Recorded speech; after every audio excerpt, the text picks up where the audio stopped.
Folks, it's Dumb Guy Live, March 14th, 2023. It's Pi Day, everybody. Did you guys have pie today?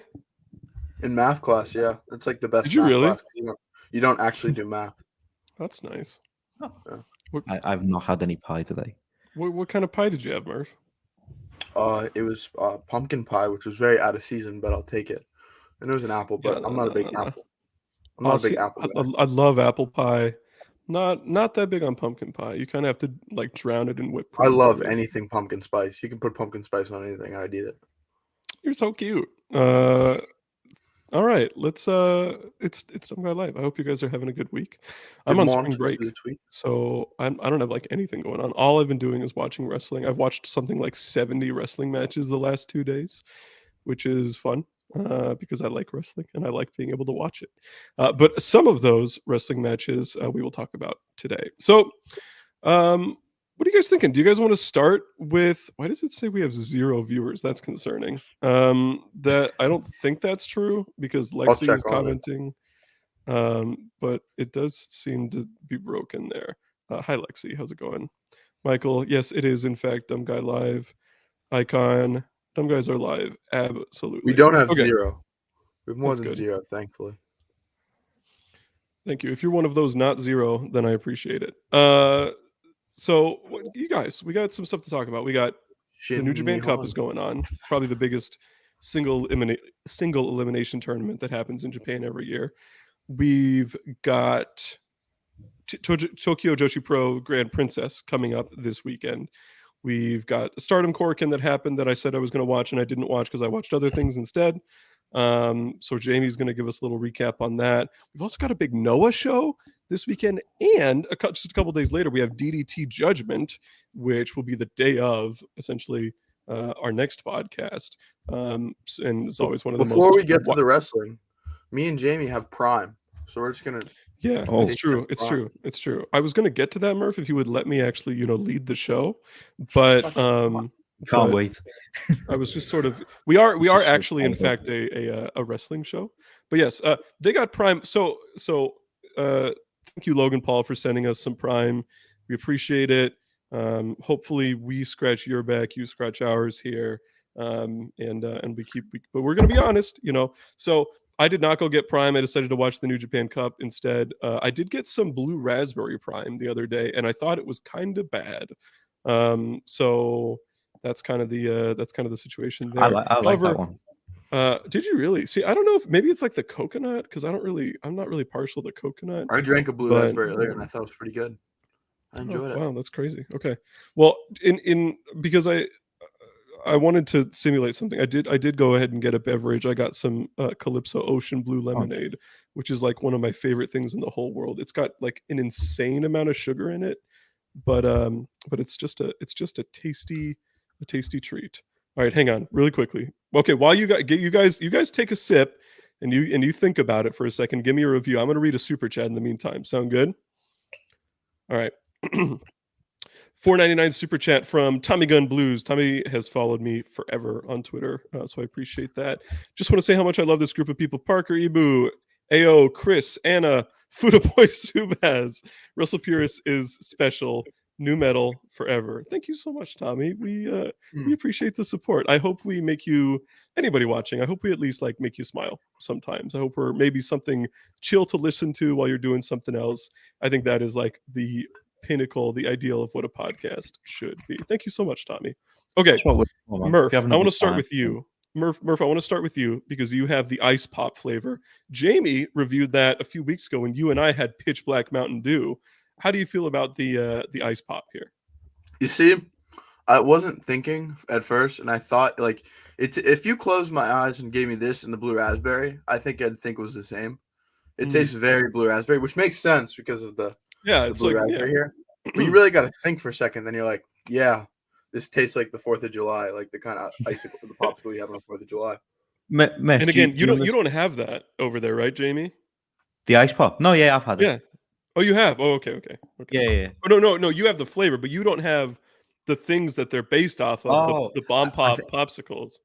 I think I've had like a similar sort of thing, but I don't think they're as common. What's it called? I've had the ice pop, the orange, and the blue.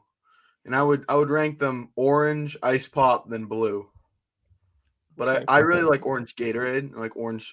I just like oranges. So I mean, I'd obviously like the orange the best. Jamie, what flavor do you have over there? So I have the. This is one that you guys can't get. This is a UK exclusive, the KSI flavor. It doesn't actually say on the front, but on the back it does say orange and mango. And so I've had a few. I've had the blue one, the ice pop, orange, lemon and lime, and the grape. I would rank this number one. Personally. Wow, is that good? This is really good. Aren't those impossible to get? Yeah, the KSI ones, yeah. But I am a beast, and I got it. So, that's right. Are you the beast of the week? I might be the beast of the week. So, no, this is some good shit. I like mango, so this is doing it for me. Nice. All right. And this is delicious as always. I love it. It's like the perfect drink for me. Calypso Ocean Blue Lemonade. It reminds me when Jamie. Okay, I got a question for you, Jamie. When you think of a state fair in America, what do you think of? Does that like ring a bell?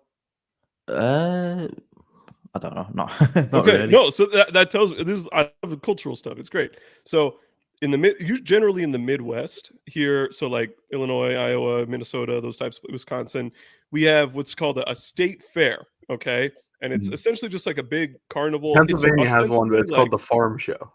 It's ostensibly like livestock related, where people are able to come like display their animals that they've raised, auction them off, that type of stuff. There's lots of kids events and everything, but they've blossomed and grown and grown and grown into like huge tourist attractions. Like in an election year, all the presidential candidates will visit state fairs at some point.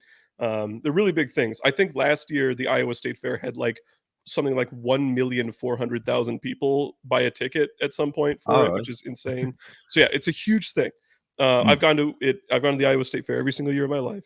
And one of my favorite things when I was a kid was they make what's called shaken lemonade, where they like squeeze out 2 full lemons. They drop it in a cup with ice and sugar and a little bit of water, but very little. The idea is that the ice melts and dilutes it. And then you just shake it up, you let the ice melt, and then they'll put like a flavor in it sometimes if you want that. And I would always get blue raspberry. This reminds me of that. Very nostalgic for my youth. With my father once told me that the Iowa State Fair was like the coolest thing. Like he said, the Iowa one was like the best one, but he also said it may be like the hottest place on earth because it's like it's pretty in the middle of the plain. It is really hot. There's like no trees. There's no shade. You are walking around. And it's also like there's livestock, so there's like animals like shitting everywhere and like spoiled milk smell and all that type of stuff. It's the best place in the world, in my opinion. Monty's got a question for me. He loves the Calypso Blue. Do I like Island Lemonade? I do like Island Lemonade. This is what I default to, but I will go for an Island Lemonade here and there. I also like the peach flavor quite a bit. I've had that one. That one's really good. The peach one. Good stuff. Okay, we have a couple more super chats before we get into things. Ricky here. $4.99. Thank you, Ricky. Hey, fellas, I texted Ibu, but he's not responding. Can someone tell him he left his robe in my hotel the other night? Thanks. Yeah, you know what? I'll make sure I let him know. He tells me he listens to this show during, while he's at work, stocking shelves and all that. So maybe he may just hear this. I guess he can maybe leave a comment if you did hear this, but in any case, yeah, I'm sorry that happened, Ricky. Leaving his robe, huh? I wonder what that was about. But in any case, we appreciate the support, Ricky, and I hope you keep winning matches. All right. All right. We also, the Revolution will be televised. Gary Lineker, happy to see Sari $5 secure her release. I understand being stuck with an employer who does not see your value. Okay. That's a good one. All right. Thanks, Gary. I'm glad, Gary. I'm glad to see you back with the BBC. Parker, that's a very last week in soccer joke. If you don't understand, yeah. Okay, yeah. Match of the day. Football. Yeah, this doesn't ring a bell to me. I'm sorry the joke went over my head. It did not go over the other two's head, however. And I am also happy to see Sari secure her release. I'm fired up for that. I really like the match there. I'm gonna miss the magic. And then €5 from €5 from, or is it £5? What is it, Jamie? £5. £5. It's all the same. £5. £5, five bloody bones from Darren Walker. When is Mercedes wrestling next, and who do you think she will be wrestling? Well, it seems she seems to be wrestling Azumi and Hazuki, right? Yeah, Mercedes is wrestling, so she'll be on New Japan Sakura Genesis, which is April. I always get the date mixed up. It's early April. It's April something, yeah. Yeah, and originally that was going to be just Azumi. It now seems to be a three-way with Hazuki involved, and I'm all for that. I think that's great. And then beyond that, it looks like it's going to be hopefully Mayu, right? Yeah, so I was going to say Mayu at All Star Grand Queendom, which is the big Stardom show on April 23rd at Yokohama Arena, which is like shaping up to be one of, if not the biggest Stardom shows in history, based on the lineup we've got so far. Looking forward to that. Thank you for the super chat, Darren. Darren, your super chat appears to be stuck on the screen, which is kind of remarkable. Thank you, I'm Darren. not sure what's going on. Darren's a big Ibu fan. There we go. £5 Darren. Okay. That is. Oh, and this is another nice comment from Tommy, real quick before we get in the show. He loves everyone at WP. I'm somehow always at the hospital when y'all are doing spaces. Y'all keep me entertained during rough times. Smart, informative, and most importantly, funny. Stay dumb. This is so sweet. Thank you, Tommy. We appreciate it. Thank you, guys. This is like that. That's genuinely like more than, obviously keep super chats coming and all that, but more than like any of the monetary stuff. That just it's very sweet. This is not. Maybe for others this is different, but this is not like a career for me. This is just something I do for fun. It's frankly more just like a favor for Monty because he like wants me to. But the fact that I make people smile sometimes makes me very happy. So I appreciate it's a way for me to spend an hour a week, and I enjoy doing it if it gives other people happiness. Yeah, man. All right, if you're having a good time, then we're doing our job. That's right. Exactly.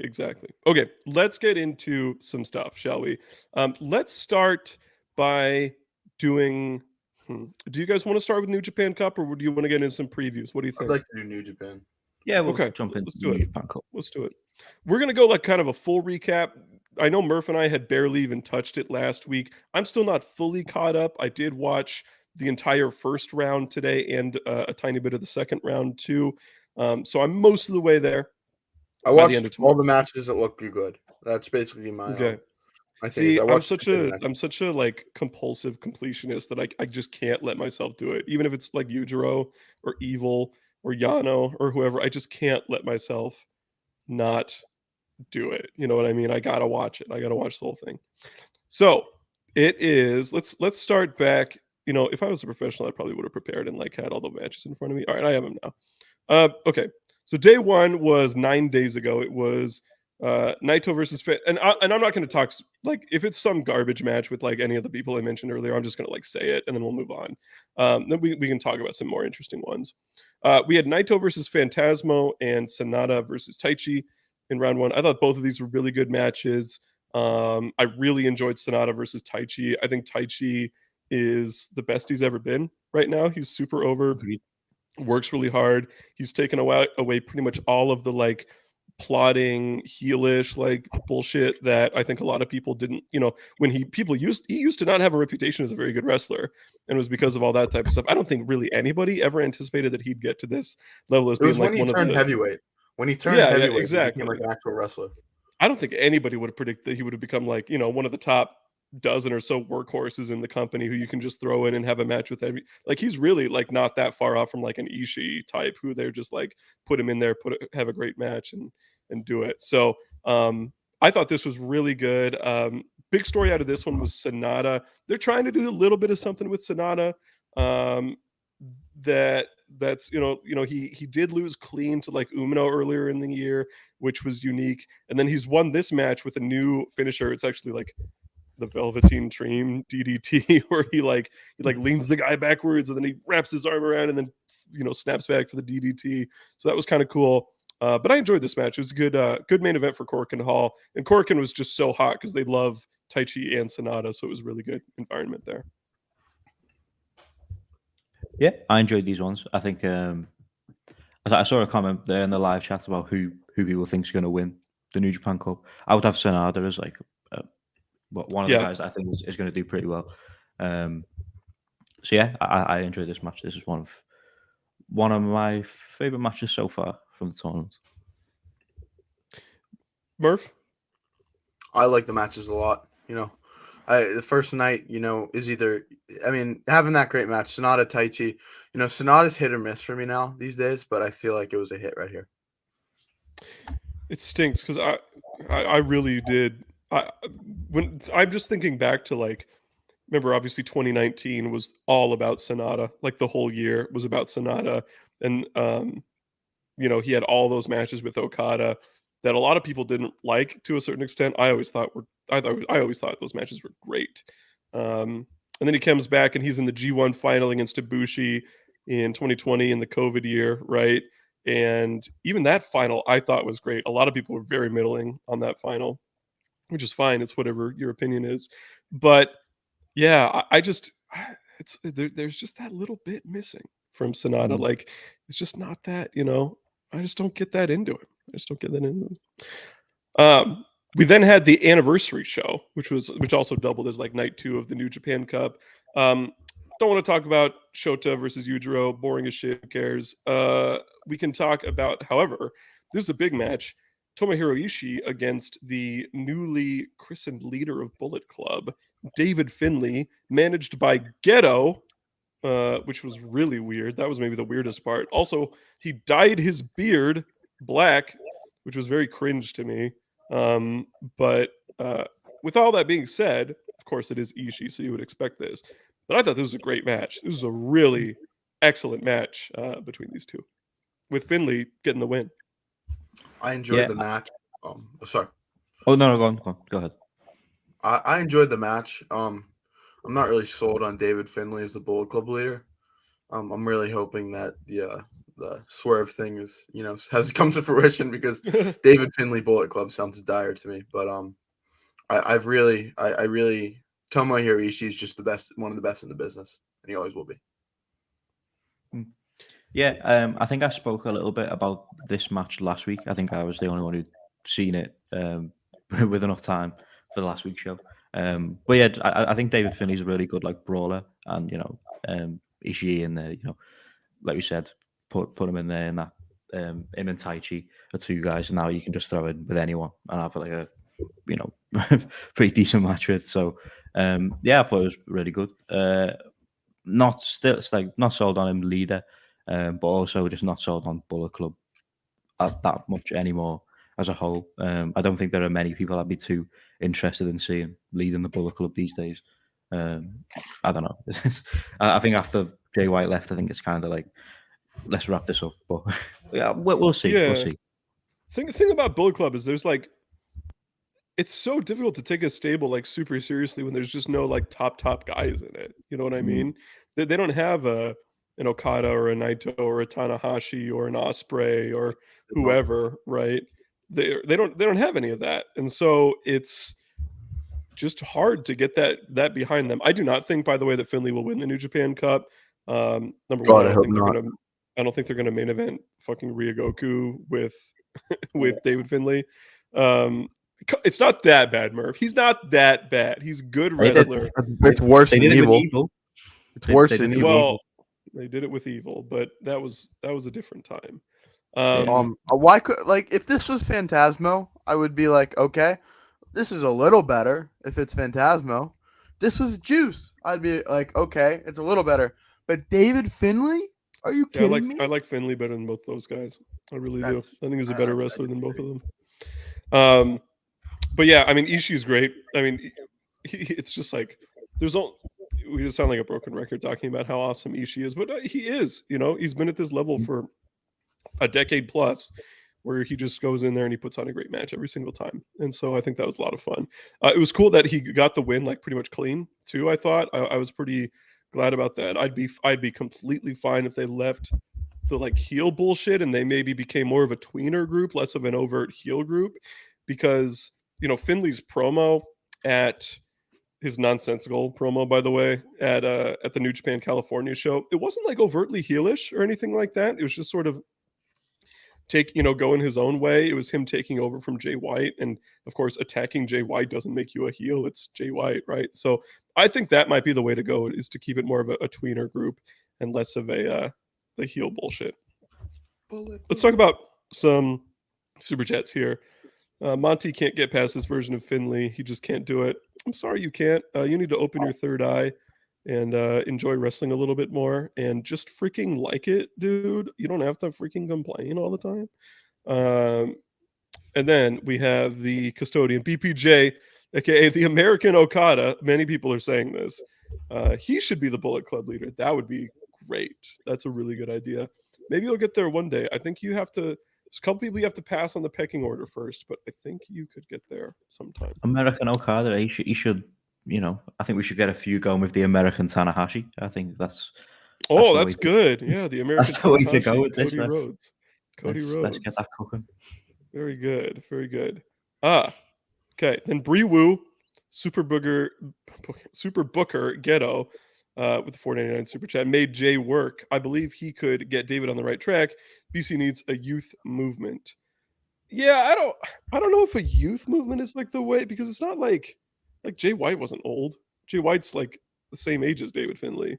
But I do think that there is something to Ghetto just kind of getting how to book this stuff really well. Like, he got Jay White to where he was, you know what I mean? So I think there's something to be said here.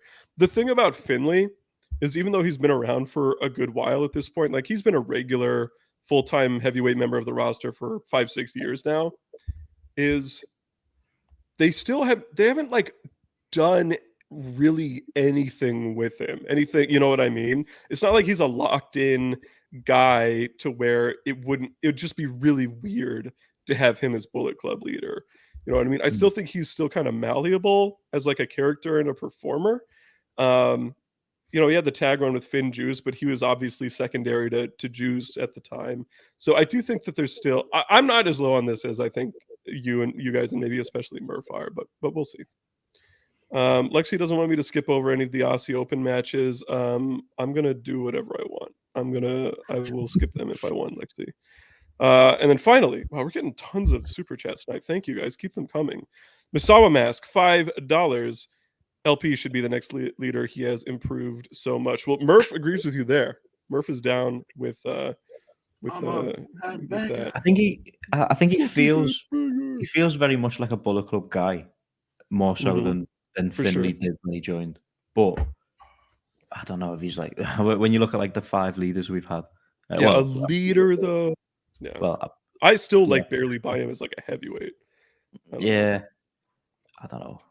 Okay. All right. A lot of Bullet Club talk, a lot of David Finlay talk. Let's keep going here. There's also the main event of this show, which I think most people have as the best match of the tour so far. This was Hiroki Goto and Yoshihashi Bishamon defending the IWGP Heavyweight Tag Team Championships against the super all-star team of Kazuchika Okada and Hiroshi Tanahashi. Murph, you put your arms up like this when I started talking about this match. How'd you feel about it? I loved it. I really did. It was a big spot for Bishamon. They were awesome. Okada and Tanahashi teaming. I know it's been 4 years at this point. It'll never not be awesome because it's just so cool.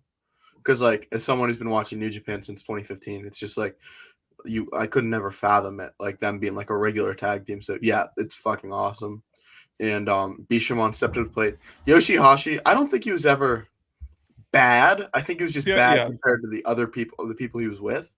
But now he's like actually good. And Goto's very consistent, always great. I really enjoyed the match. Awesome match. I'll let you talk about this in a sec, Jamie. I do want to talk about Yoshihashi briefly. It's just one of those things that's like, no, he was never bad. Like, I think to like New Japan Cup 2018, his match with Ibushi, for example, which they like tore the house down. It was incredible. And I just think it's like his thing where he was like kind of shitty and he never won a title and all that stuff.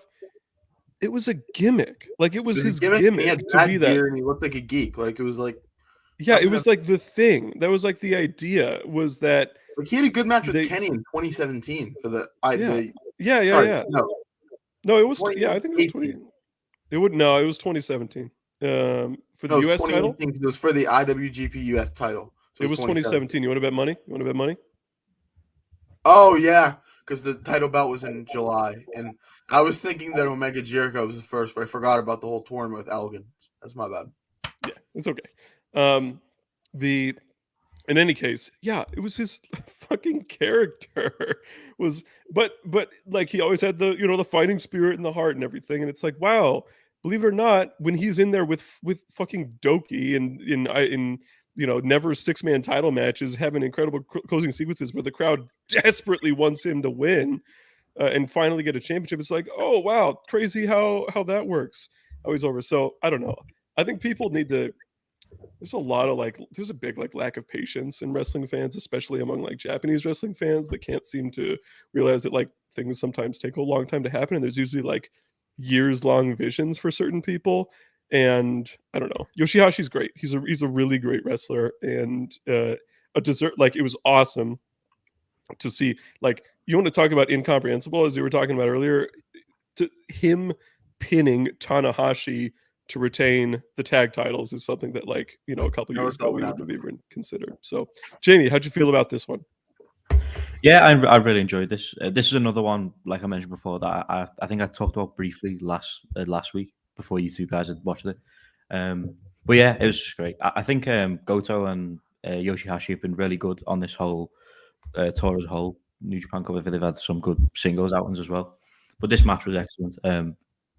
Like Murph said, it's always great seeing Tana and Okada team.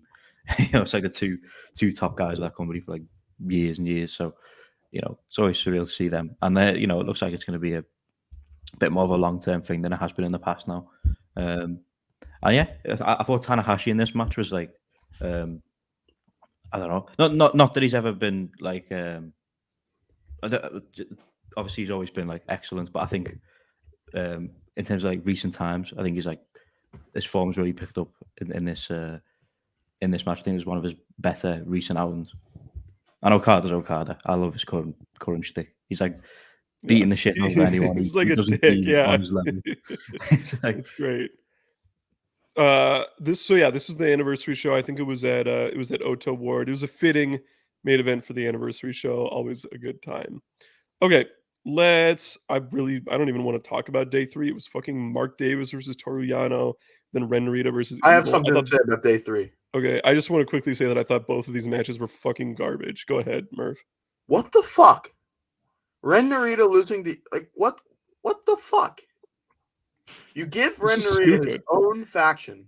It's them they wanted to set up another 6-man title match to rematch for. You give Ren Narita his own faction where when he's with Suzuki and Desperado, they come out to Ren Narita's music. By all faction considered, Ren Narita is the centerpiece of strong style, which is just a great faction. Ren Narita, this guy who's up and coming. He had the tournament of the century in October when he had that great tournament in the New Japan World TV title thing. And now you have him fucking lose in the first match? What? It's it's nonsensical.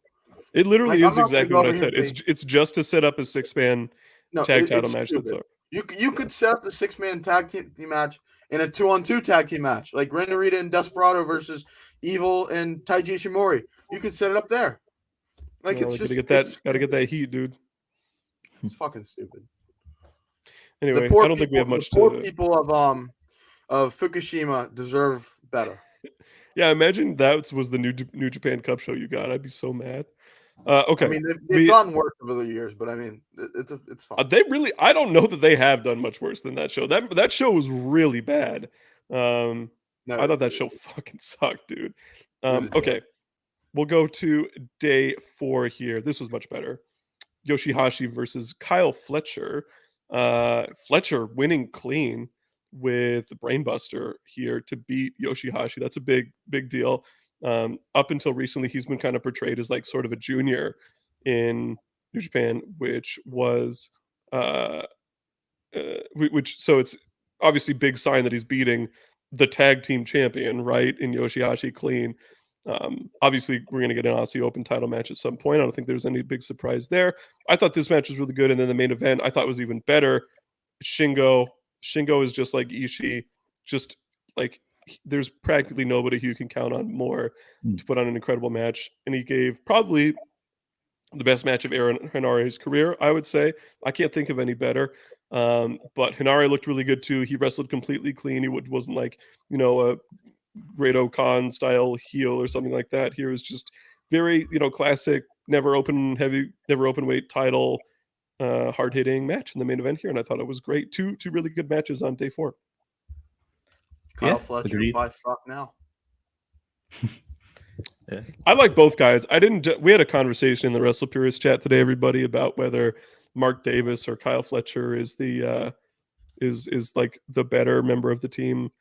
And I'm like, they're both really good. Like, how are you trying to decide that neither of them has ever had like an extended singles run in any real promotion? Like, how are you trying to buy stock in one of them? I prefer Fletcher just because I'm just saying, like, I like Fletcher as a wrestler more and like as a personality more. I think he's gonna have a better career long term if they're gonna go singles just because he's younger and has a better like charisma.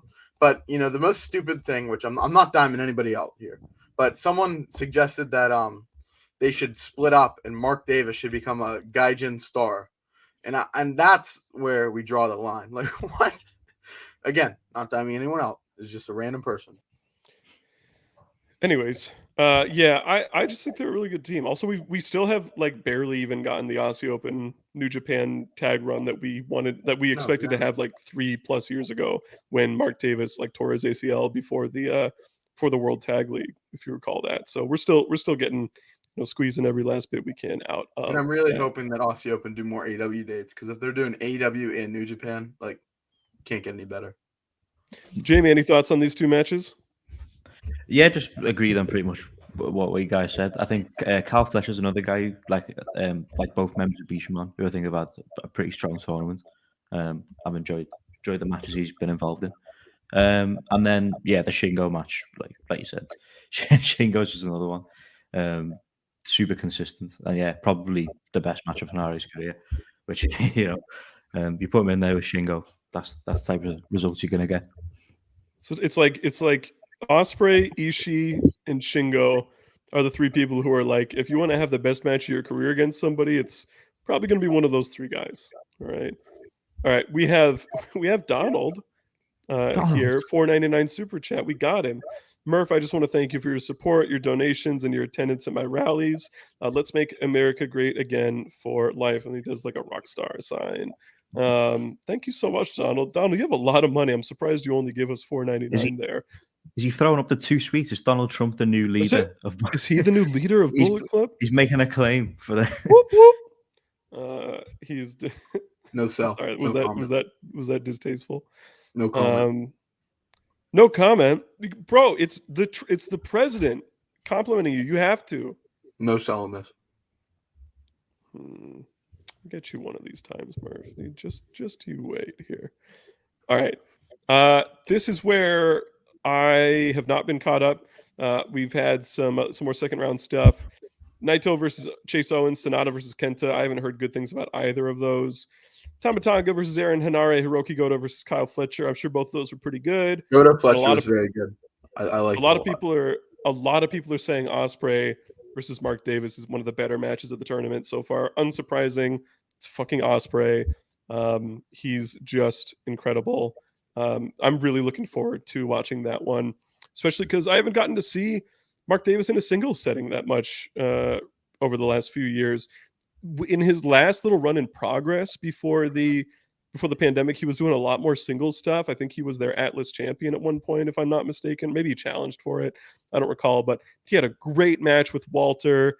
He won this I think it was called the Natural Progression Series, where it was like fresh new names on the scene who were wrestling to get, a big shot. And he was easily the most impressive guy in that tournament. He also has one of the most incredible, if you guys find this, I don't remember what show it was on.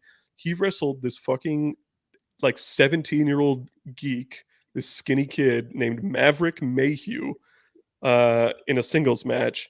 It went 5 minutes, and it's one of the best extended squashes I've ever seen. I think Ospreay trained that kid. They may have. I'm just saying Mark Davis killed this child. Mayhew, he gets a couple hope spots in there, a couple good near falls. It's like nonstop thrilling, exhilarating from start to finish. It's so good. My favorite squash so far is Miro versus Fuego del Sol from the first Rampage. That's that was a really good one. Yeah. So were you there live for that? I was. That's I really enjoyed that one. So but there's one more thing I'd like to touch on over the New Japan Cup tour, and that was in Nagoya. Hiroshi Tanahashi and Kazuchika Okada faced the team of Ren Narita and Shota Umino, and this match was very, very good. I mean, it wasn't what I expected because basically Tanahashi and Okada basically said, like, I hate to do this, like, did the meme, like, fuck them kids, like that Michael Jordan, fuck them kids. They just manhandled them. And Okada, Ren Narita tried to do like the fighting spirit spot, and Okada was like, fuck you, and just gave him a Ren. Yeah, it was awesome. Yeah, it was really good. No, I did watch that match. It was really fun. And I do see that's like, this is what I think New Japan and a lot of Japanese promotions have been missing. And it's just like what I would describe as like inspired matchmaking, like actually doing some interesting fan service style stuff, even if it's not like, even if you don't squeeze every little bit out of the build that you could, right? Like there was no like build behind this, but I think there's so much to be said for just doing what you can to like give the fans something exciting to look forward to, beyond your basic stuff that you promote every year, because obviously generally Japanese promotions have the exact same schedule every year. They don't really deviate too far from it.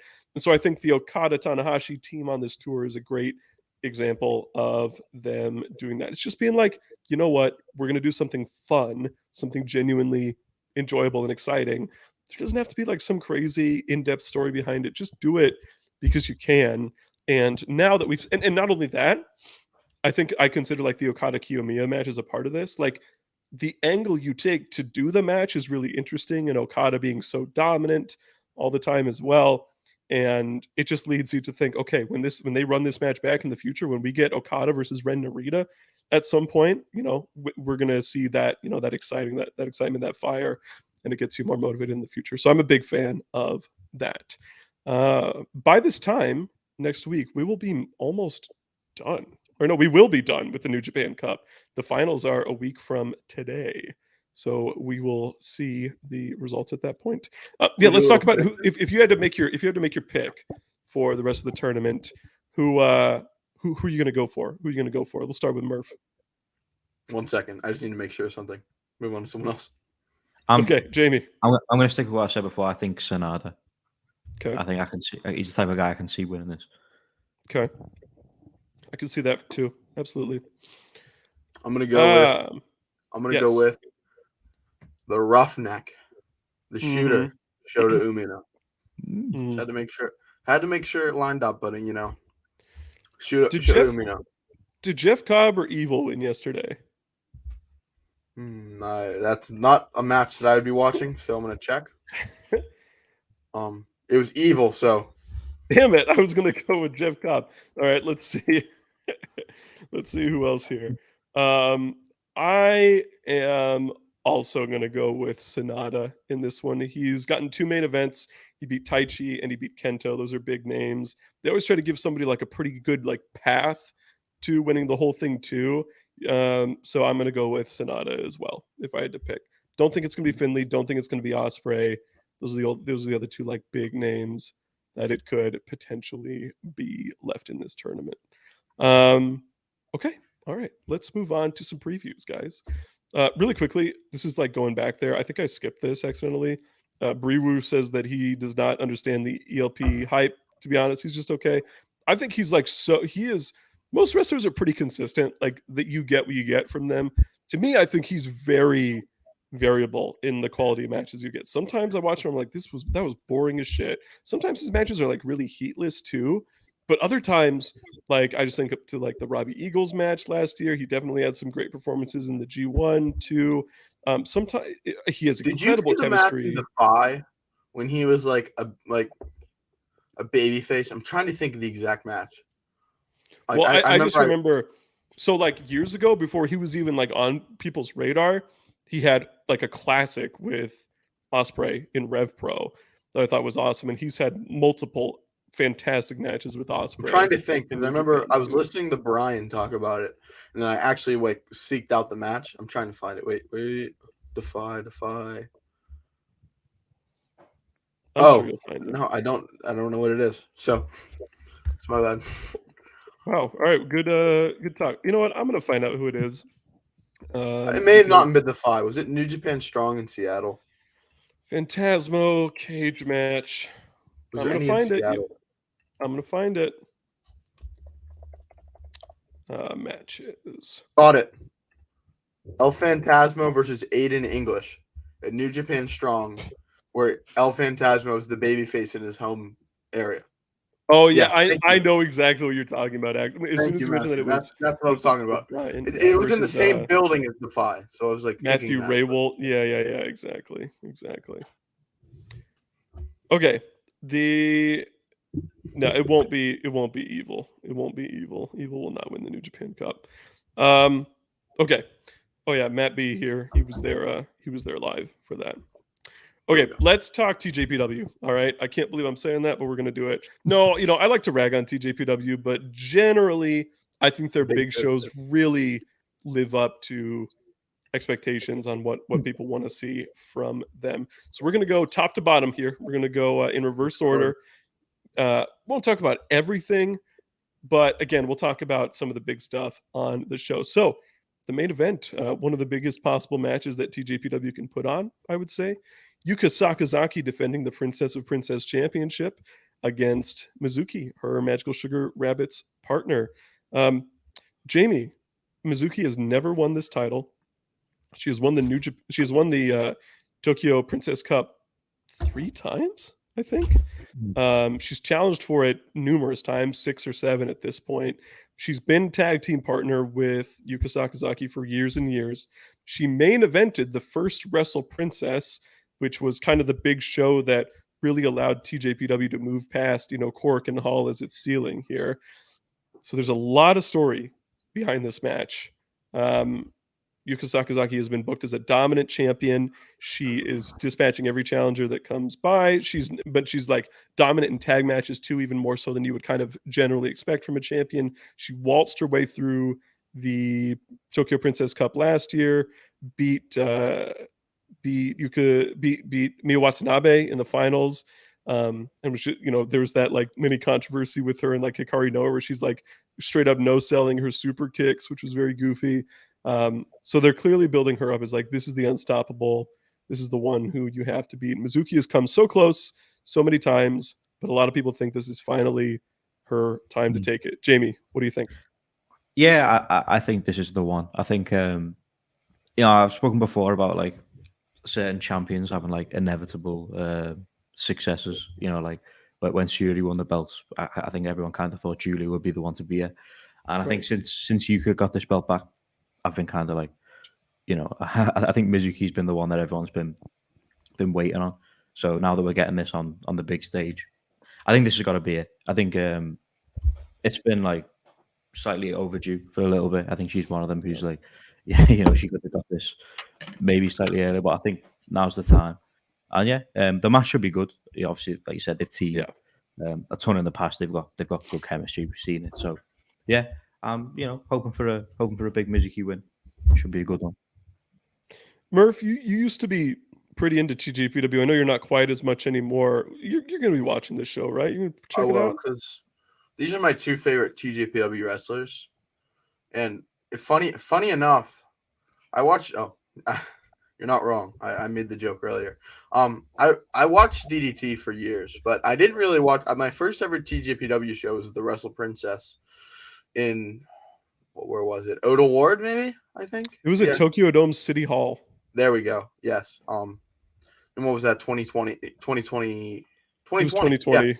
Yeah. So I remember that was my first Tokyo Joshi Pro show, and off the bat, Mizuki was my favorite. So I really hope she finally gets the deal done, but it's Tokyo Joshi Pro, so you never know what's going to happen, and that's not a good thing. That match was really bizarre. A lot of people think it's like the best match in company history. I don't think it's even really close to that. There's a weird Yuka has like a wardrobe malfunction, like right at the start. If you remember her, like her clasp on Yes, her gear I do comes remember out, this. Yes. and they essentially have to like freeze to while she recovers it. No, And I know it exactly was what like that was like straight up the best part of it to me. Like it was really kind of remarkable with their cooperation and professionalism was able to do. Because I remember loving the show. Well, there was also like like Suri and Yamashita were in a tag match together. If I recall, Aja Kong was there Aja too. Kong. Yes, I remember this. And Mhm. Saki Arai and Hyper Misao had that dumb match where like Takagi came out. And Yeah. yes, I do remember the show very well. Yeah, the Yamashita match was really good. There was also the semifinals and the finals of the International Princess Championship tournament. I think Right. Kamifuku won that, Kami right? won, yes.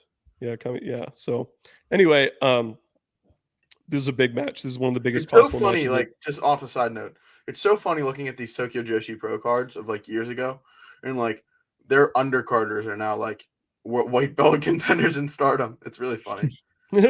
well, I like the fact that I like if you look back at cards pretty much since the pandemic, fucking nobody in TJPW has been elevated. Like nobody at all. Like maybe Miyu Watanabe, but she was already like kind of there. Yuki Rai maybe just because of like, but she came in right away. She was immediately pushed as a big star. Like it wasn't like they're building her up as like from nothing. No, half the promotion is either retired, left for Stardom, or just in the same spot they were in.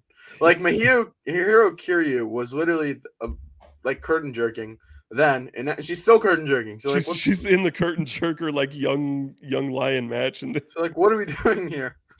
Yeah, it's why I've seen a few people there saying in the live chat that they just can't really get into TJPW. I think like you said before, these are big shows are usually pretty consistent, but in terms of like just the general, just the regular shows they put out, it's not something I keep up with a ton because of that reason. Like, there doesn't ever feel like anyone's like climbing up the ladder. You know what I mean? It's like the same 3 or 4 people who always have the belt, and it's just like I don't like. That's why I'm pulling for Mizuki here, just yeah, for something different. Me too. Yeah, Mizuki. I don't like to rag on people's taste too much, but the idea that TJPW is a fucking like storytelling promotion, it's like the most insane shit. Like it's like what? In what way? It's one-dimensional characters. One character is a bee.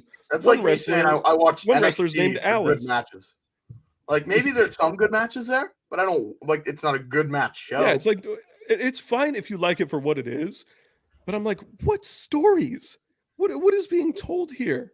Like that, like beyond any other Joshi or Japanese wrestling company. I don't get it. Anyway, I agree. This main event should be really good. No, this is the great match that they can. These are the two.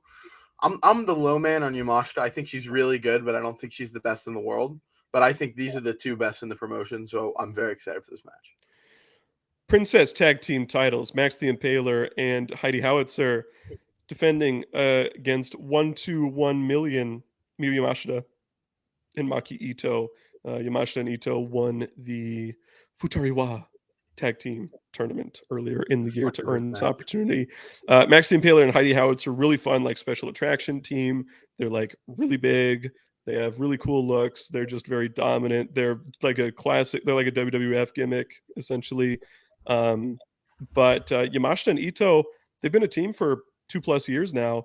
It's time, in my opinion, for them to finally win these tag belts and take it home here. Yeah. Especially considering, like I said, this is not like Max and Heidi are not full-time TJPW Japanese wrestlers. They spend a lot of time in the United States as well. So I don't think this match is going to be great by any means, but I am sort of interested in seeing what they do. And I think both Yamashita and Ito are fantastic. So I'm looking forward to that. Yamashita and Ito have to win this match. If they don't win this match, then like, what are we doing? And I'm going to show that I'm a bit uninformed, but I'm just going to be honest with you. If you put a gun to my head live on this TV show and on this show and ask, who do you think are the Princess of Princess Tag Team Champions? It may have taken 3 or 4 hours before I say, yeah, Max the Impaler and Heidi Howitzer. But I've seen Max the Impaler. They are very good. I've never seen Heidi Howitzer, but it's the exact same vibe. Like Howitzer, like they. All I know about Heidi them completely is like exactly changed. The Viking lady on WWE. Well, yeah, one came before the other. But yeah, Heidi like completely changed her look. She's very much they're very much a cohesive tag team. Then they're probably the Beast and Maki and Miyu just have to slay them, and it'll do its job.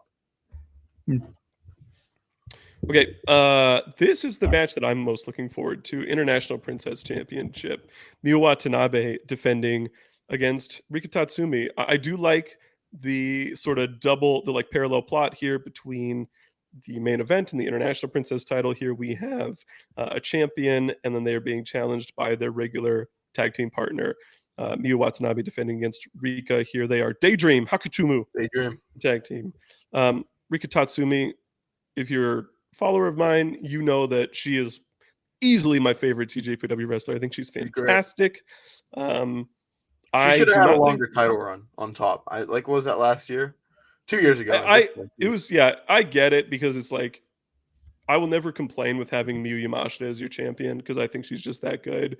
But it was so short for no reason, and she was great. That's when I was like, really. Well, I think it was longer than you. It was like 5 months. It just it felt like he was always going to lose. So like when you like the last couple months of Kenny Omega's reign, like felt like shorter because you knew he was going to lose to Hangman. I feel like that may have been like the same kind of vibe, but no, that was when I was real into TJPW, and Rika's really good. I really. Well, the other weird thing about that was she lost it on a, I think it was a no crowd show that Yamashita. Oh, was it like that shitty week when like? Yeah, it was like that horrible couple weeks where they completely shut things down again. Yeah, like All Japan was the only good promotion because they had Dan Tamura smacking on. Yeah, because they had Dan Tamura, like the unsung MVP of COVID wrestling. Yeah. No, I adore Rika Tatsumi. I really want her to win here. I don't think she will. They do actually kind of seem to want to actually do something with Miyu Watanabe at one point. I'm not really getting my hopes up on that because, frankly, some recent champions of this, like Kamiyu and Hikari Noa, are exact same place on the card that they were before they were champions. So I'm not really confident in that happening, but they do kind of seem to want, like, I'll put it this way. You don't beat Miyu Yamashita clean if there isn't like some sort of idea behind it. But yeah, I don't think we're getting a title change here. I do think Miyu will continue her impressive streak with another big win over Rika here. Jamie? Yeah, just echoing a lot of things you said. I think Rika and Miyu Yamashita are the two best TJPW wrestlers.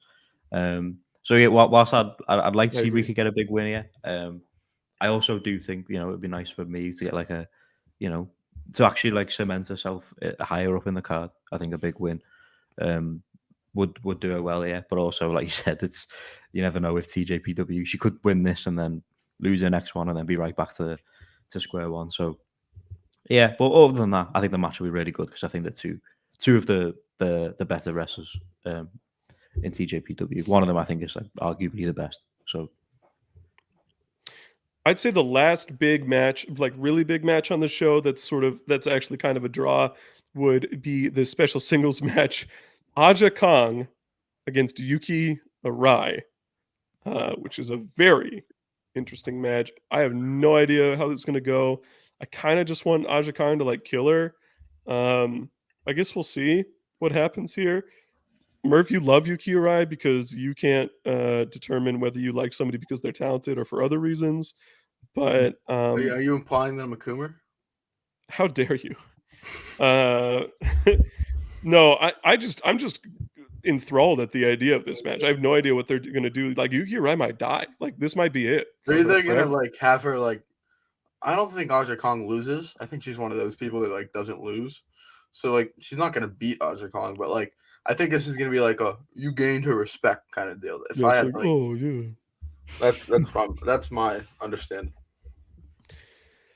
Yeah. Anyway, I think Yuki Arai fucking sucks. I think she's one of the worst wrestlers in the world, and I'm looking forward to Aja Kong. Like it'll be a little bit satisfying when she hits like a backdrop on her, and it's like, ha ha ha, this is what you get. After watching the squash, like the enhancement talent at the ROH tapings, like the women, like I'm never gonna say Yuki Arai is the worst in the world after seeing who was it? What was her name? Hyann. Oh my god, she was bad. Oh, not Hyann. So bad. Hyan. Oh, Lady Frost, really bad. Oh no, not Lady Frost. She's an Impact wrestler. No, it was. I'll never talk bad on Yuki Arai and Kamiyu and all of them. You're very good compared to them. Very good. I hope she goes to hit that big axe kick that doesn't connect at all. Oh yeah. No, you see, it either connects like brutally or doesn't connect at all. There's no like. She's not only like a horrible wrestler, but her like moves are bad. Like, ugh. Anyway, okay. Other minor stuff on the show. We got some Neobishiki-gun with Saki-sama and Mei Saint-Michel taking on Yuki Kamifuku, and Billy Starks is on the show, which I think is fun.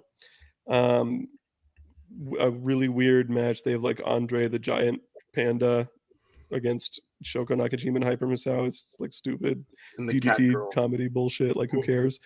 I don't know who that's for. It's not for me. The same people like the Lilyco match. They're all the same. Yeah, same people like the Lilyco match. They're like, what the crap? This is freaking crazy. Ryo Mizunami's on this show. She usually shows up for big TJPW shows and does a good job. She's against Moka Miyamoto here. Ram Kaicho is also on the show. Couple debuts. Haru Kazushiro and Runa Okubo are debuting in like one of the curtain jerker matches. I have never seen 6 of the 8 wrestlers in this match. The only people in the match I've seen are Mahiro Kiryu and the Bird. So I guess I am gonna watch it though. Like, I'm gonna watch this whole show. A lot of people really like this Wakana Uehara girl, but I'll make my own opinions. I've seen a little bit of Himawari. Yeah, people like Himawari too. When I saw Himawari on the card, I thought it was I was real confused because like that's what Unagi Sayaka used to go by, was Himawari Unagi. Oh yeah. So I was like so confused. I was like, what? And then like realized it was a new Himawari. Opener is probably the match I'm like third most interested on this whole show. Suzume versus Arisu Endo. These two have been they're like Daisy Monkey. They're another tag team that is facing each other.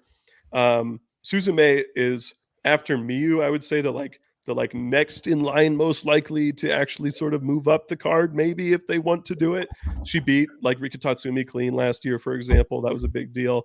But she's taken on Arisu Endo, who got her first win of her career. She's been wrestling for over 2 years against Moka Miyamoto just a month ago on that tag tournament final show, which was really cool. I actually think both of these girls, like, these are 2 of my 5 favorites in the company.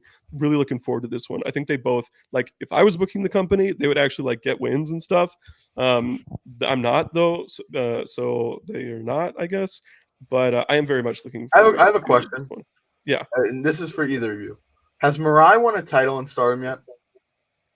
Has Mirai won a title in Stardom? Yeah, she was. Were they ever artist champions? No, she hasn't. She hasn't. She won the Princess. Because Suzume and Mirai were in a tag team like 3 years ago, and everyone thought Suzume was like the good. I thought she was gonna be the good one out of it, like just from what I was thinking.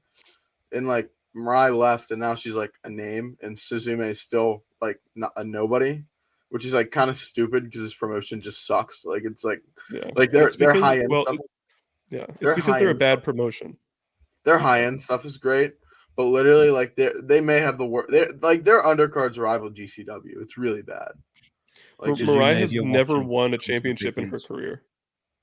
What did you say, Jamie? I said, Suzume, if you're watching, you come to the big leagues. Come to the big leagues, Suzume, or come to Russell Pures Pro Wrestling. We'll if we sign Suzume, she'd be our top star. Yeah. Put the belt on. She's got a bit of Riho in her. I could see that. Anyway, I just looked it up. Mirai has never won a championship in her entire career. Yeah. I think she will. She will soon. She's challenging for the tag belts with Ami Sourei at the. Even if she's never won a title, she was she's the Shawn Michaels and Suzume's the Genetti, but that can change. So you think Ami Sourei is going to win the Goddess belts? I think so. Well, I don't think so. I don't think that's going to happen. I don't know. She's beast, man. I guess we'll see that when we get there. I love Ami Sourei. She's so good. She beats the shit out of people. She's great. Another wrestler who would be one of my top stars if it was my promotion. Okay. That is TJPW Grand Princess. I don't even recall. Where is it at? Is it at Ota Ward? That seems right to me. Probably. It's at Ariake, but the old Ariake. Oh, yeah. Yep, you were right. Not the new Ariake, like the old one. Yeah. I got you. Okay. So that is that. Still got about a half hour here, fellas. Jamie, do you want to briefly touch on some of the happenings at the Stardom Corkin? Like, just give us bullet point, big time stuff that happened this past. What was it, like Friday's show, something like that? Yeah, yeah. I can't remember what day it was, but a recent show. 3 matches to like touch on. Ami Sourei defended the future Stardom belt against Lady C. Nothing crazy. I know you're not a huge Lady C fan, No. but I know you're a big Ami Sourei fan. I thought the match was okay, but another win for Ami.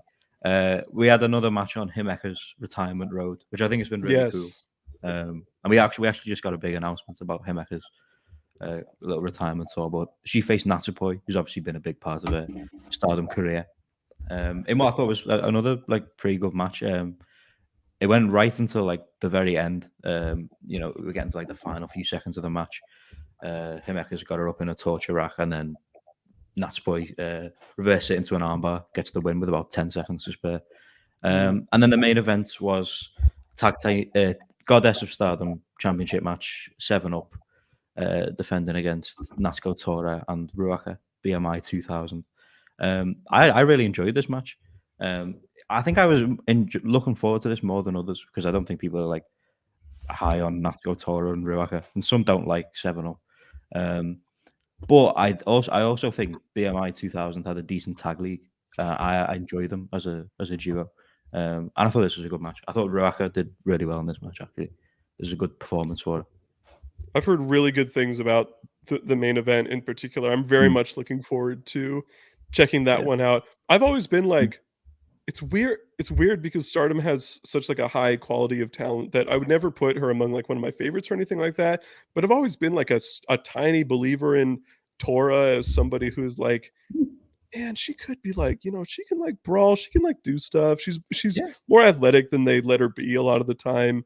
And Ruaka's like a mini me of her. Essentially, she's just like a younger Tora, right? Yeah. And so it does not shock me, especially with how down and dirty physical Nanai and you can get. Doesn't surprise me at all that this match ended up being really good, and a lot of people are big fans of it. So I'm looking forward to watching that one. Yeah, just a few quick things to like. I'll try and quickly get through as well. There were like a few big matches announced, and then a few other things kind of set up. One, Kairi seems to be bringing someone into Stardom for this Yokohama show. They're apparently going to be arriving at Korakuen on April 2nd. In the little teaser, Natsupoi is seemingly involved, and I was trying to work out who this could be, and I had no idea. And then literally later that same day, Sourei left WWE. I was like, she's got history with Natsupoi. So the fact that she's got a lot of history with Natsupoi. Yeah. So I tweeted about it actually, and Natsupoi gave a like. She probably just said, you know, she's co-signed it, so it's happening, people. If it's not sorry, then I don't know who it is, because it seemingly has to be someone that Natsupoi's got history with, more so than Kairi. It seems to lean more on her. Yeah, I was thinking the only other person that kind of fits that is like Soriano. But isn't she like Ice Ribbons champion right now? Yeah, she is, and so it'd be weird if she. Yeah, and I know people like. I've seen lots of people wanting her and stuff, but you know, she's kind of. She is. She does now. She is defending the title this weekend at Korakuen. So. Okay, so maybe that's something defending against Burger. I think Totoro Satsuki, which I'm like not excited about. She's gonna win. Yeah, she's not losing to Totoro Satsuki. Yeah. If I've heard of them, then I know they're a contender. If I haven't, they're not going to win. Yeah. If she was defending against Asahi, could she lose? Yes. Okay. Good. The only reason I think it might, like, the only doubt I have over it being Saori is the fact that she's announced this comeback show for like May. So whether she'd like do Stardom stuff before then, whether it's her or not, she seems to be freelancer regardless. But that's not stopped like Suzuki being on every big show and Nanai and Yu being big parts of Stardom. So I wouldn't worry too much about that. But other than that, I think it will be Saori. And then there was like the Wave show that's been set up. There was an emergency press conference, which alarmed me. Which scared a lot of people. They were like, "Oh God, who's next?" I was worried because the last time we got that was like Himeka's retirement, and I think like 30 minutes before it started, the English account was like, "Oh, it's now an impromptu press conference because some of you are getting too worried." But I love how passive aggressive the English account is. They're like, stop it. Yeah. So apparently Himeka's requested that she does a show with Wave. Obviously, a big part of her career. She was kind of her second home while she was an actress as well. And I guess she actress isn't really the same company to what it is now. Wave is clearly Wave is clear. If you're thinking of like the Colors wrestlers and people like Takase, practically anybody who was anybody in Actress Girls is wrestling at some point, and it is still on the indies, is spending time in Wave. It's more fitting for that. So it seems like her how they've advertised it is the Maika match at Yokohama will be her official retirement match, and then she's going to have a spin-off match. This is fine by me. I love it. I love, you have to see, this is why, like, I'm sorry I'm cutting you off, Jamie, but this is how you make fans care about what you're doing, right? Wrestling is fake, obviously. These people are performers, they're actors, but the idea of wrestling is that you suspend your disbelief a little bit. And you're like, holy shit, that's cool. Or you're like, wow, that was actually a really good story they told, or something like that. And to do this for Himeka, who was popular, but she was never one of the 10 biggest stars in the company, right? She was very solidly a mid-card to upper mid-card wrestler, never won a singles title, won the tag titles, right? But that was like the extent of it, right? To give her all of this stuff to end out her career, because that's what not only she wants, but it's what the fans want very much too. Because they want, when somebody's retiring, all of a sudden, I'm not the biggest Himeka fan. All of a sudden, I'm like, I want to watch a lot of Himeka matches because I'm not going to get that many anymore, right? Because even if she wasn't my favorite, I think it's wrestling is better with a good wrestler in it than without. And so I just love that there's putting all this time and effort into it. And I love the reverence that she is treating her own career. I think it would be easy to let yourself be very humble and show a lot of humility in being like, just give me one retirement match. That's all I need. And then I'll be done. But to actually give fans the reward of having followed just about your entire career, with all this different stuff that calls back to different eras and different rivalries and different friendships and stables that she was in, is the way to go. So big fan of Himeka and Nice. I think we don't know what the match is yet for Himeka on this show, but there is one match that we know we're getting soon, and I think it could be on this show. I believe it'll be Himeka and Miyuki Takase teaming against Natsupoi and Kakeru Sekiguchi, who is one of the names that Himeka mentioned. And like you just said, give Stardom and Wave and everyone who's come together on this. They've given Himeka every single one of the the wishes she's wanted. She had obviously the Risa Sera hardcore trio. She had the Chihiro Hashimoto, and then even other stuff like Natsupoi, Maika. She's teaming with Maika against Shuri and Julia soon, which is nice. They're getting back together. Oh, I love that. I see. That's like that's so good, because I think that's far and away the best match that Himeka's ever been a part of. Is that tag match, and so it's just like, yes, stuff like that. It's what you do. You give people that shot, and it makes you cherish it much more. We just had in Pro Wrestling Noah, Daisuke Harada, who was the anchor of their junior division for the last 5 years or so. He had to retire due to injuries. And obviously, apparently very serious injuries, because he was only given a very short exhibition match against Atsushi Kotoge, as opposed to any sort of real, retirement tour or anything like that. And it really means a lot to be able to see that. So, all right. Any more on Stardom, or can we talk briefly about Pro Wrestling Noah this weekend? I think that pretty much it. Someone points out in the comments, through a chance back for the April show. I don't know what she's doing. She seems to be like semi-member of Stars. She kind of seconds there, or they second her. That's right. When she's there, so maybe something like big multi-woman match there. But that's about it for Stardom. I think next week's podcast will be slightly more on Stardom, because there's 2 pay-per-views that weekend. So we'll be doing a bit of previewing. But yeah, that's it for Stardom. So, Pro Wrestling Noah, great voyage. They are at the Yokohama Budokan nice big arena for them, not Yokohama Arena, which would be like 10 times as big, but still a nice big space for Noah here. Main evented Kaito Kiyomiya defending his GHC Heavyweight Championship against the good-looking guy, Jake Lee. Big time test for Jake Lee here.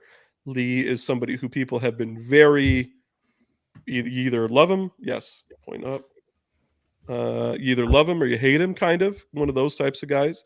And I fall into the love him count. I thought he was awesome in All Japan for all that time. He's got this stable. They're obviously treating him like a big deal. He's there with Jack Morris and Anthony Green and all these fellas. And now he's got a big chance here against Kaito Kiyomiya. A lot of people seem to think there's like an actual chance of a title change here. I don't see it. I don't see it happening. Yeah, that would be. It's no, of course, it's Noah. Any match can be won or lost by anybody at any time. Okay, I'm just really more than anything. All the Dragon Kid fans always say you never know what's gonna happen in Kyoto. You never know what's gonna happen in pro wrestling. You never know what's gonna happen in fucking in the arc at any point. More than the match result, because I really don't think we're gonna get a title change here. I'm very much looking forward to just seeing Jake Lee in this spot. I do think he's going to be set up for success because not only is Kaito Kiyomiya great, but he's also a very similar wrestler to Kento Miyahara, who easily has like all of Jake Lee's best matches in his career. So I think this should be really good. Hopefully the crowd is hot for it too. That'll give us a good sense of, it's a cheering crowd, obviously. So it'll give us a good sense of, how popular he is too. Yeah. I'm looking forward to this. I think he's winning. Do you really? Because it's Noah, and I just think like when this match first got announced, I just thought, oh, it's not like I want to see. It's not like I want to see Kaito's reign end anytime soon, but also like I like Jake Lee. I wouldn't be too mad at it. See, it's the thing is like if I was running Noah, I'd be like, no chance am I having Kaito Kiyomiya lose this match. But as a fan, I'm like, oh my god, we should. I kind of want Jake Lee to. I kind of want Jake Lee to win. Murph would be really sad. The feeling. So I'm a big Fujita fan, and I'm not a big Nakajima fan. So I remember watching that match. I was like, okay, this is great, but when's it gonna like turn? And it never turned. And then it didn't. He just beat the shit out of him with two after beast that bombs. Match. I've just been like, anything can fucking happen in this. It's Noah, dude. Anything. We just had Daiki Inaba pin. Or no, it was Kitamiya just like randomly tapped out Sugiura to win the tag titles, teaming with Daiki Inaba. It's like, what? No, what? This is like Tokyo Joshi Pro is unpredictable in a bad way. This is unpredictable in a good way. Like I'm just like, what's gonna happen? But it's great. Yeah. It's great.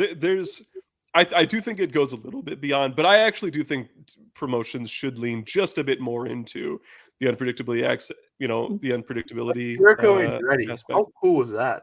Like yeah, it's sick. Well, and that's kind of my thought is like the excitement around, to me, what makes a match like really exciting, of course, it's all the cool shit they do and the wrestling and the storytelling and the crowd and everything like that.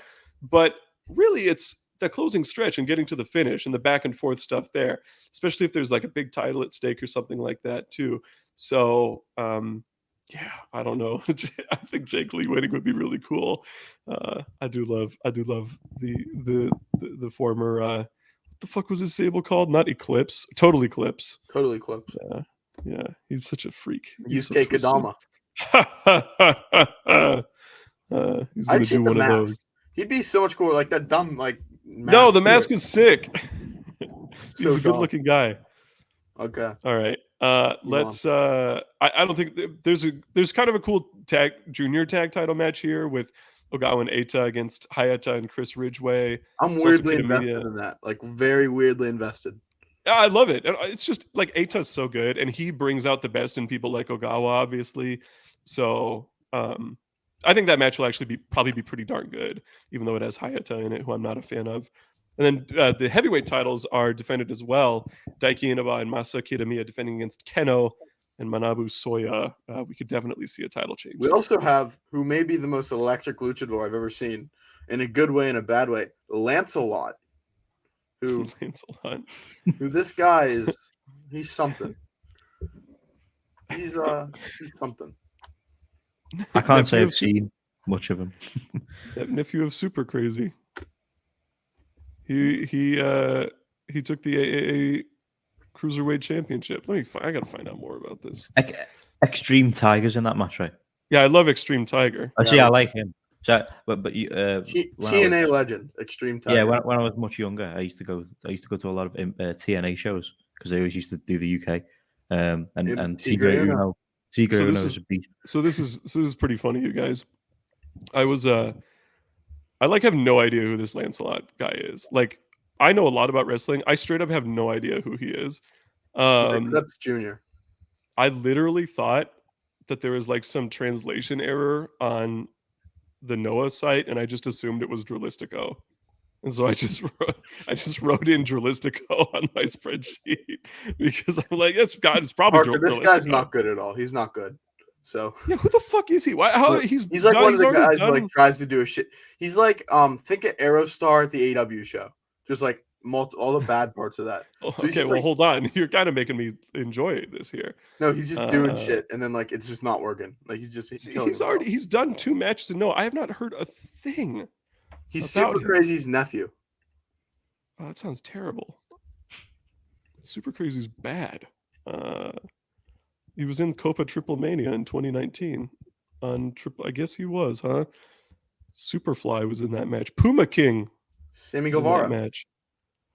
Yeah, that's Ray De Reyes 2019. Hayako Yamada was on that show. This was the show that had the Blue Demon Jr. and Dr. Wagner Jr. Mass versus Hair. The show that had Cody when Cody said the gay slur to the crowd and he got really in trouble. Yeah, and he teamed with Cain Velasquez and Psycho Clown, and then Killer Cross was also in that match. And then the semi-main was the Elite against the Lucha Brothers and Laredo Kid. I thought we were gonna have such a great future of AEW and AAA at that moment, and we all know how that spanned out. We know how AAA goes sometimes. So okay, let's keep going here. Murph, did you have a game you wanted to briefly play? Bring back our old game. We have like about 5-10 minutes.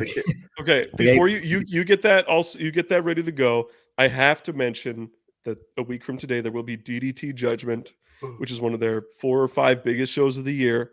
It's going to be like 5+ hours at Korakuen Hall. They're advertising it as one of the longest Korakuen Hall shows of all time. It is main evented by Yuji Hino and Yukio Naya, which I am not sold on. I do kind of like Yukio Naya. He's like a huge geek, but he did have a match with Hino last year that I thought was really good. More so on this show, Naruki Doi is defending against Tetsuya Endo for the Universal title. That should be really good. That's one of those like Japan junior heavyweight dream matches that we never really thought we'd get. And and so like Samurai del Sol, I should say, is on that show. Takeshita's on that show. So I have my first question. Jamie, you're going down. This match is so ridiculous. I genuinely don't think you're going to get this person. Okay. I've never won a point on this game. This was from you should have gotten Mania Empire in 2018, August 31st, 2018. Oh, this match has an 8.25 on Cage Match. The team of Harashima, Shuji Ishikawa, and Yuji Hino versus Kazusada Higuchi, Suwama, and who? Tanaka? I have a hint if you need. What did you say? I said Tanaka. Not even close. Not even close? Okay. Not even close. You have a fat chance of getting this. Ryota Hama? God damn it. Why you give me hints? I didn't think you were gonna realize that I was like using wordplay there. Damn. Okay. You're too good, man. Fuck this. Jamie, do you know who Ryota Hama is? I think I might have seen 1 or 2 matches. He was on TNA. He was on a TNA show. He's like 600 pounds. Oh, I think I do know who he's the big Japan guy. Yeah. Oh, okay. Yeah. Okay. I think I've definitely seen a few. I think, no offense, Jamie. I'm trying to get both of you out, so I'm really just going to get Parker out. Well, if you're trying to get both of us out, then you've nailed me out because if Parker doesn't get it, I'm going to do 2 more. One hard one and one easy one. This is on one of those shows that says Wrestling in Japan freelance shows. Nice. In 1996. January 12th, 1996. Okay. The team Men's of Teo.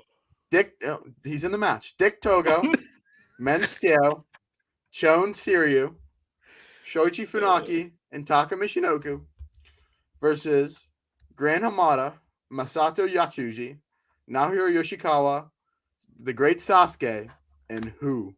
Jinsei Shinzaki. No. If you need a hint at some point, I'll help you. I have no idea. I don't know where to start. Wrestling. What's the show called? Inoki Festival in Yoyogi. It's Inoki Festival? In Yoyogi, yes. But this is not like a very impressive Inoki Festival. Because these guys wrestled matches on the undercard and then wrestled again. And the main event was Antonio Inoki versus the Gasper. The Gasper? Who the fuck is the Gasper? I don't know. What? Yeah. What? Okay, can you list the people in the match again for me? So basically, Kaientai. Yeah. Okay. I got those first 5. It was like Togo and Taka and Masato Yakuji. I don't even know who that is. Naohiro Yoshikawa, and the Great Sasuke, and who? Who the fuck else was in? This is all Michinoku Pro people. I'll give you a hint if you need it. Super Delphin. You got it. Yes. God damn it. I was never. You were gonna get Super Delphin, Jamie? Okay. I'm gonna do 2 more. I'm gonna do a Stardom, and then I'm gonna do a US one. Just to make it we're gonna do some Stardom. Okay. Stardom one. I'm pulling it up. You caught me off guard last time with it was like Brandy Rhodes last time. So I've erased that out of my memory. That was so good. Like I don't know how I pulled that one out of my ass. Okay. I got it. Oh my god, now we're cooking with gas. Okay. You know it's gonna be a Gaijin, so just be ready for it. Okay. The team of Io Shirai, Jungle Kiona. This was on Stardom 5th anniversary show in Shinkiba in 2016. Okay. The team of Io Shirai, Jungle Kiona, Kairi Hojo, Mayu Itani, and Momo Watanabe versus, this is a star-studded group, Chelsea Green, Evie, who's now Dakota Kai, Kelly Skater, Viper Niven, and one other person. If I recall, this was like Stardom versus USA or something. Well, I mean, considering the theme, it would add up. Is it Thunder Rosa? No. Nah, she wasn't around at the time. I don't like Thunder Rosa, but think much worse. Much worse. Oh shit. And this person's wrestled everywhere. Alex Lee? No. Much worse. I have a hint, but the hint may not be the one you're expecting because it shares a similarity with someone else. If you need the hint, I'll give it to you. Yeah, that's fine. In a relationship with a pedophile. And no, it's not Serena Deeb. What? Chase and Rance. Who? I don't know. I feel like your face is giving away that it's whoever's in a relationship with Chase and Rance, but I forget who that is. Bang! The commenter got it. Is it what Lamora said? Santana Garrett. Santana Garrett. I was like, Santana? She's former. Isn't she like former white belt champion? She's a former champ. Yeah, it says a lot. For her. Okay. The last one really bad. Is an AEW match. Okay. Kip Sabian. No, it's not Kip Sabian. Fuck out of here. Okay. This match was on. Oh my god. Actually, no, it's not an AEW show. It's a AAA show it's a AAA show. It was the Copa Triple Mania 2019. So the members of Australian the match, Suicide. Stop. He's in the match. Nino Hembergesa, Abismo Negro Jr., Australian Suicide, Averno, Okay. Drago, La Hiedra, Mamba, Mr. Iguana, Murder Clown, and Superfly. Can you guess the missing person? And it's an AEW wrestler. Oh, it's an AEW wrestler? I was gonna guess you said Guevara? No, Guevara wasn't in it. Okay, Guevara wasn't in it.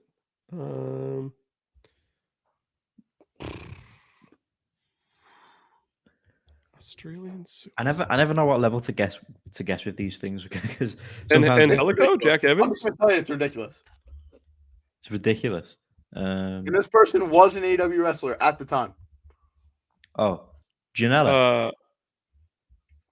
No, No, that's a good guess. I have a hint. What? Okay. This person has an official title with AEW.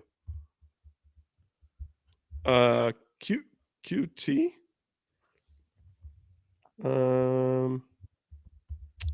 it's not Daniels, is it? Christopher Daniels. Or is he still with? Is he still with? Good guess, but no. Okay. Oh. I'm like, it's not. I'm like not. Do you want me to give you the person's title? Yeah. Go on. Assistant to the executive vice president. Assistant to EVP assistant. Not Arn. Who are the other? Oh my God. Nakazawa. Nakazawa. Yes, it was Nakazawa. Because I remember him on the show because he took he like, what did he do? Like, I think he took out Rude. Was he was involved in a Kenny match, wasn't he? Yeah, he was involved in the Kenny match, and he like took an insane dive or something that it looked like it like killed him, or he like saved Kenny's life or something. Yeah, it was something crazy. Yeah. Okay. That's enough of that. Beast of the week time. Beast of the week time. Okay, you got me a little bit there. I got the Super Delphin 1996. The Santana one was like the ridiculous one. Yeah. Okay.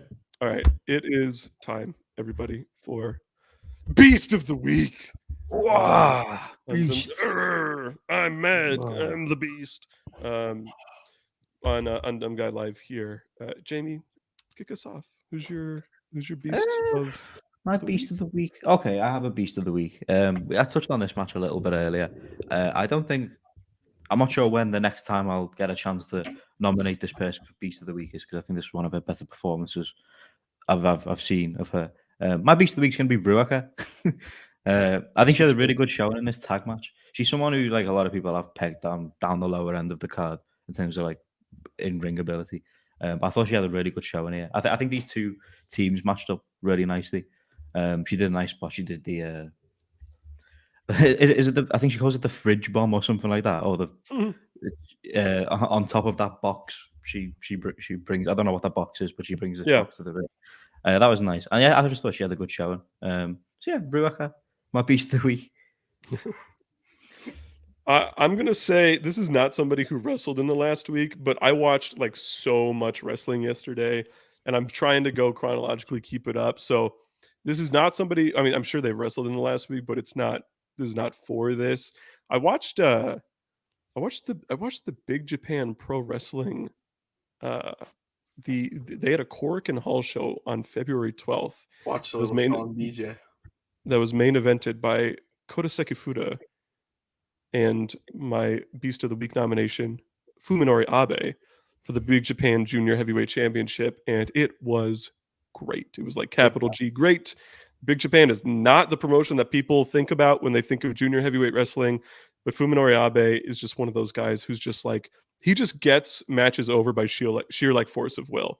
Like it's like, oh, is my match not over yet? Okay, let me headbutt somebody, or let me punch somebody, or let me get dumped on my head, or something like that.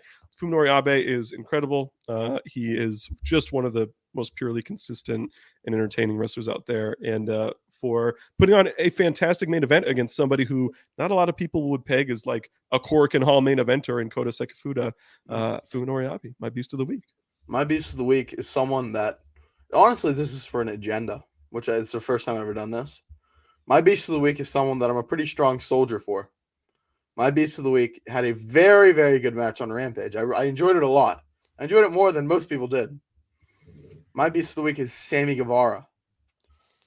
The Spanish God. Me getting Beast of the Week, giving it to Sammy Guevara is dedicated to my friend Monty and my friend Ibu, because this is for you. Sammy Guevara is my Beast of the Week and always my Beast of the Week. Thank you, Sammy. I love Sammy Guevara. He is fantastic. I think he's like genuinely fantastic. I think he's an unbelievable wrestler. And people do not give him the credit he deserves. I get like not thinking he's like the most likable dude. I think that's fair. But he's good. But he's a great fucking wrestler, dude. Like his matches get over. They're always spectacular. They're always well worked. He's as consistent as it gets in AEW. So our beasts of the week: Ruaka, Fuminori Abe, and Sammy Guevara. Good job, everybody. And we've also got some Liverpool 3 goals. banners going on. Okay. Ooh, good job. Let's look at that Premier League table, fellas. It's Champions League. Arsenal doesn't know what that is. Hey, sorry, I'm not aware of the Champions League. Yeah, exactly. I'm focusing on the league that like actually matters. So let's go ahead and what is it? Well, yeah, what are we doing? The Super League? What is this? Like late 2021, where they're gonna put all the teams together into get out of here. Get out of here. All right. Anyway, if you've enjoyed the show, please make sure you like, subscribe, and comment and all that type of stuff. Like the video, really helps us out. Thank you. And yeah, make sure you follow all of us on Twitter too. Follow at Dumb Guy Live. Follow at Jamie Ross WP, at Murph Burner. Thank you so much for listening. For everybody else, this has been Dumb Guy Live. Catch you later.